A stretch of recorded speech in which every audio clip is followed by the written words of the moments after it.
Hello guys, good day po sa ating lahat. Short update po sa aking mga fingerlings. Ngayong araw po, 26 days old na po sila. And bukas po is magsasizing na po ako. Kasi medyo may nakikita na po akong mga shooter or yung mga fast grower.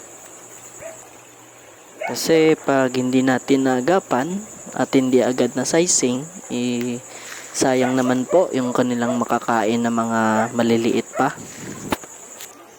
Kaya bukas po, makikita nyo po kung paano ko po sila sinasizing. And pwede nyo rin po itong gayahin. And hanggang ngayon po is P1 pa rin po yung ginagamit ko.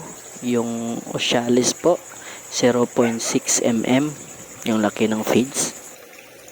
At ang sukat po nila ngayon is 1.5 to 2 inches na po. Yung mga nakikita kong shooter ay nasa 2.5 to 3 inches na sila. At ito naman po yung screen na gagamitin ko. Ang lulusot po dyan is yung mga shooter o yung mas malalaki sa kanila.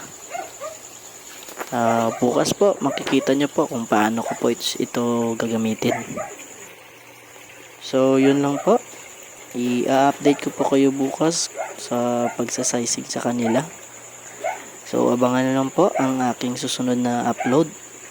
Yun lamang po at maraming salamat.